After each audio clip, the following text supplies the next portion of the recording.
ఓం సాయిరామ్. సాయి భక్తులందరికీ నమస్కారం అండి. అందరూ ఎలా ఉన్నారు ఫ్రెండ్స్? మన సాయినాథుని దయ వల్ల అందరూ బాగుండాలని మనస్ఫూర్తిగా కోరుకుంటూ ఈరోజు ఈ వీడియోనైతే స్టార్ట్ చేస్తున్నాను. ఇక ఈరోజు కూడా బాబాగారు ఎలాంటి సందేశాన్ని తీసుకొచ్చారంటే, తల్లి చూడగానే ఈ ధనలక్ష్మిని తాకుబిడ్డ, కాదు అని అన్నావంటే, ఆ తల్లికి ఆగ్రహం తెప్పించావు అంటే జన్మలోని ఇంటి గడప కూడా తక్కదు. కాబట్టి నా మీద నమ్మకంతో లక్ష్మీదేవిని తలుచుకుంటూ ఒక్కసారిగా తాకు. నీ జీవితంలో సిరి సంపదలు అష్టైశ్వర్యాలు అన్నీ తొలతోగబోతున్నాయి. నమ్మి ఇప్పుడే ఈ క్షణమే ఇది వినమ్మా. నీ జీవితాన్ని మార్చే పూర్తి బాధ్యత అన్నీ కూడా నీ సాయివే కదా. వెంటనే తాకి నీ బాబా ఏం చెబుతున్నారో స్పష్టంగా వినుబిడ్డ.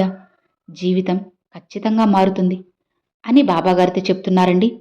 మరి బాబాగారు మనకేం చెప్పబోతున్నారో, ఎలాంటి సందేశాన్ని అందించబోతున్నారో స్వయంగా మన సాయి తండ్రి మాటల్లోనే విందామా? చూడు తల్లి, నువ్వు వెంటనే ఈ లక్ష్మీదేవిని తాకే తీరాలమ్మా. అవును బిడ్డ, అప్పుడే కదా నీకు లక్ష్మీదేవి పూర్తి ఆశీర్వాదం అనుగ్రహంతో సిరి సంపదలు లభిస్తాయి చెప్పు.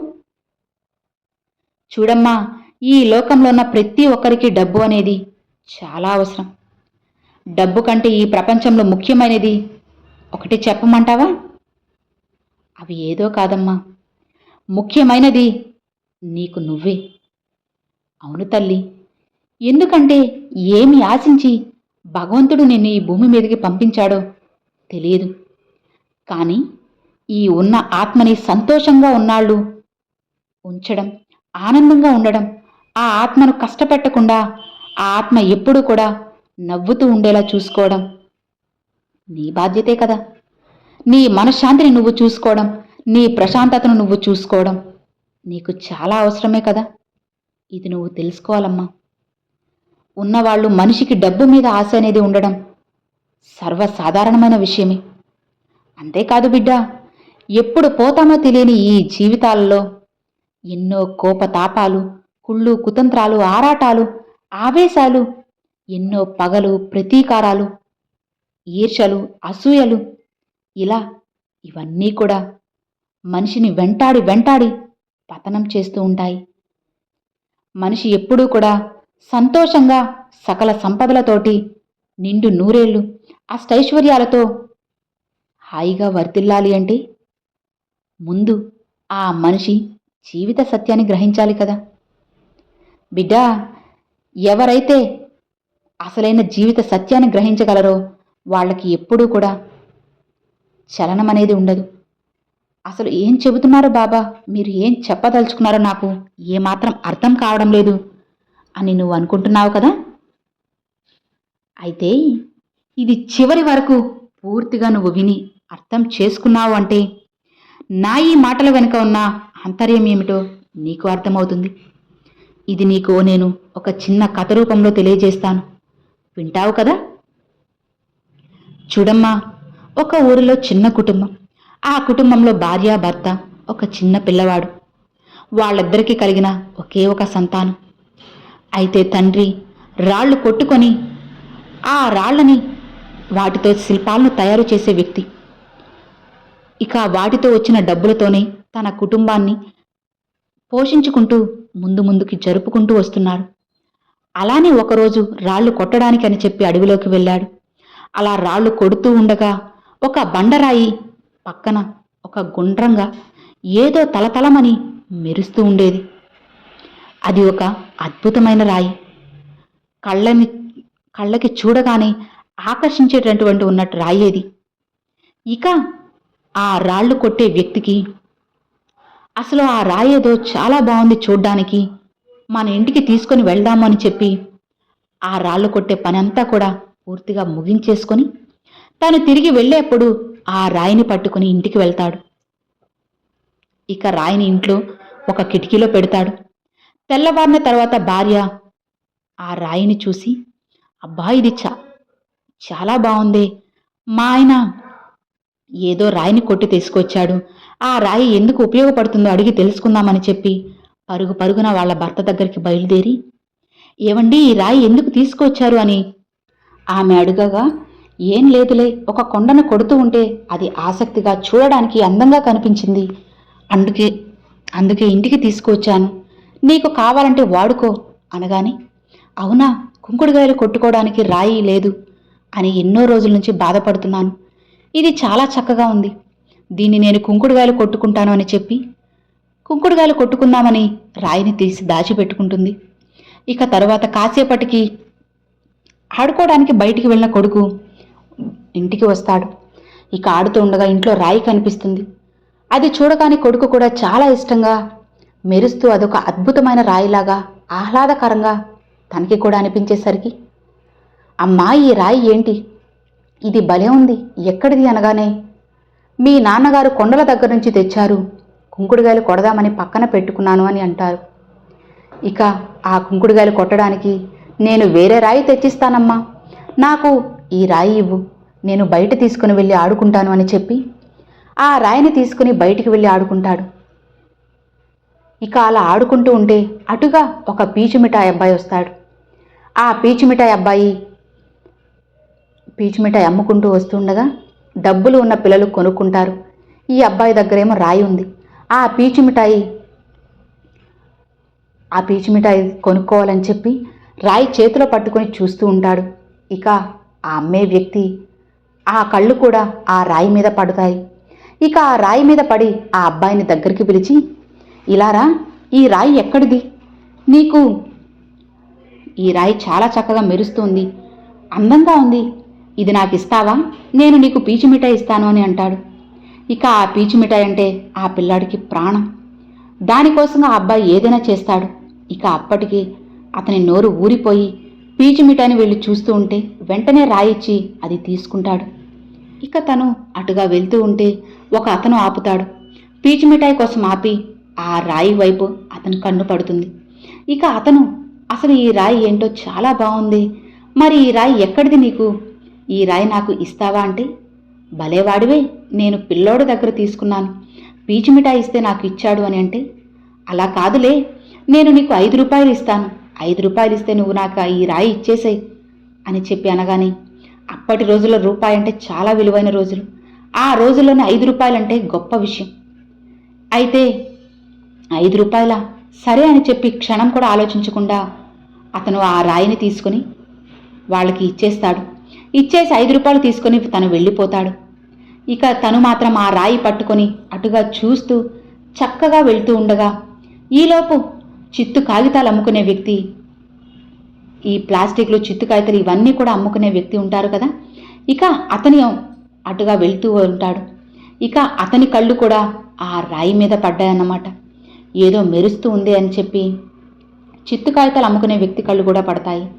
ఇక ఆ పాత సామాన్లు వేయడానికి ఆ అబ్బాయి బయటకు వచ్చి ఆ రాయి చేత్తో పట్టుకొని చిత్తు కాగితాలు అమ్ముకునే వ్యక్తి అడుగుతూ ఉంటాడు, ఆ రాయి బాగుంది, నాకు ఇస్తావా, ఈ సామాన్లతో పాటు రాయిని కూడా వేసుకుంటాను అంటే, భలేవాడివే, నేను దీన్ని 5 రూపాయలు ఇచ్చి కొనుక్కున్నాను, నేను అస్సలు ఇవ్వను అని చెప్పి అంటాడు. ఈ రాయి వరకు నేను సపరేట్గా 10 రూపాయలు ఇస్తాను, నువ్వు 10 రూపాయలు తీసుకుని నాకు ఈ రాయి ఇచ్చావంటే నేను వాడుకుంటాను అని చెప్పి 10 రూపాయలు ఇస్తాడు. ఇక అతను, అమ్మో చాలా లాభం, సగానికి సగం అని చెప్పి ఆ డబ్బుని తీసుకుని చిత్తు కాగితాలు అమ్మే అతనికి ఇచ్చేస్తాడు. ఇంకాసేపటికి అతను ఆ సామాన్లని కూడా వేసుకొని ఆ రాయిని కూడా తీసుకుని ఒక కొట్టుకు వెళ్తాడు.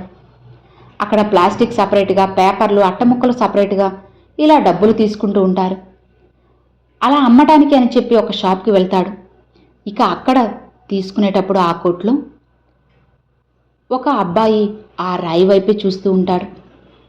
ఇక ఆ ఓనర్ దగ్గరికి వెళ్ళి చెబుతాడు, జమీందారు గారు, ఈ చిత్తు కాగితాలు అమ్మే వ్యక్తి దగ్గర ఒక రాయి ఉంది, అది చాలా మెరుస్తూ ఉంది, ఈ పాడైపోయిన ప్లాస్టిక్ డబ్బాలతో, అట్టముక్కలతో పాటు ఒక రాయి పెట్టుకొచ్చాడు, ఆ రాయి ఒకసారి చూదురు రండి అనగానే, ఇక ఆ జమీందారికి రత్నాల గురించి, వజ్రాల గురించి బాగా అనుభవం ఉంది, అన్నీ తెలుసు.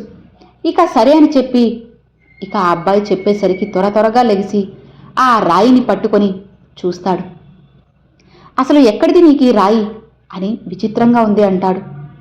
ఎక్కడిదంటే, నేను 10 రూపాయలు ఇచ్చి చిత్తు సామాన్లు వేసే అబ్బాయి దగ్గర కొనుక్కున్నాను, రూపాయలకి ఈ రాయిని కొన్నాను అంటే, సరే నాకు ఈ రాయి ఇవ్వు, 100 రూపాయలు ఇస్తాను అని చెబుతాడు. వామ్మో, 10 రూపాయలు ఇస్తే దానికి 100 రూపాయలా అని చెప్పి తను ఆశ్చర్యపోతాడు. ఇప్పట్లో మనకి 1,00,000 ఎలాగో అప్పట్లో 100 రూపాయలు అలా అన్నమాట.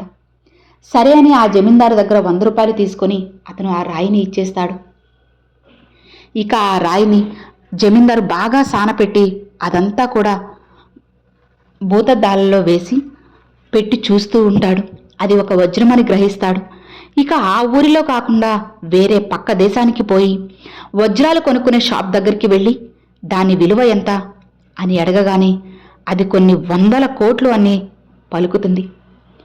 ఇక అంత విలువ అని గ్రహించి దాన్ని అమ్ముకొని ఆ డబ్బు తెచ్చుకుని జమీందారు ఇంకా పెద్ద జమీందారుగా మారుతాడు. ఇక్కడితో ఈ కథ ముగిసింది. ఈ కథ ద్వారా బాబాగారు మనకి చెప్పాలి అనుకుంటున్న నీతి ఏంటి అంటే, బిడ్డ, ఒక రాళ్ళు కొట్టి అతని దగ్గర అది సాధారణమైన రాయి. ఆ రాయి అతని భార్య చేతిలోకి వచ్చినప్పుడు ఆ భార్యకు కూడా రాయి విలువ తెలియక అది కుంకుడుగాయలు కొట్టుకోవడానికి ఉపయోగించుకోవాలనుకుంటుంది. ఇక తరువాత పీచు మిఠాయి అమ్మే వ్యక్తికి అది కొంచెం ఏదో ఒక విలువైనదిలా కనిపించింది. అందుకే 5 రూపాయలు పెట్టుకున్నాడు. ఒక పీచు మిఠాయి ఇచ్చి ఆ రాయిని తీసుకున్నాడు. అతని దగ్గర నుంచి ఒక సామాన్యమైన సాధారణమైన వ్యక్తి 5 రూపాయలు ఇచ్చి ఆ రాయిని తీసుకుంటాడు. ఇక ఈ 5 రూపాయలు ఇచ్చి కొన్న వ్యక్తి దగ్గర పాత సామాన్లు కొనుక్కునే వ్యక్తి 10 రూపాయలకి ఆ రాయిని ఇచ్చి కొంటాడు.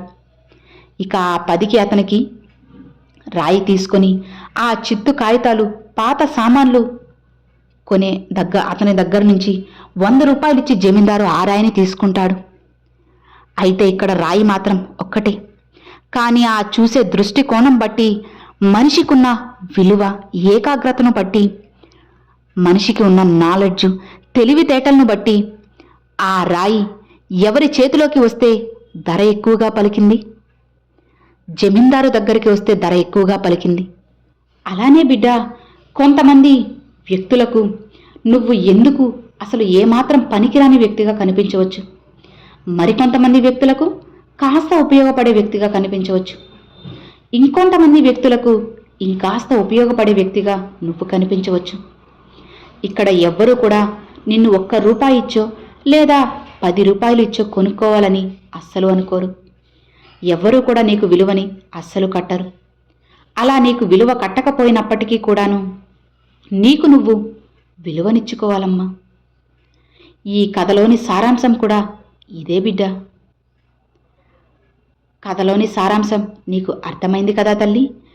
ఇక్కడ వజ్రానికి ఎంత విలువ అయితే ఉంటుందో అంతకి 10 రెట్లు మనుషులకి విలువ ఉందమ్మా.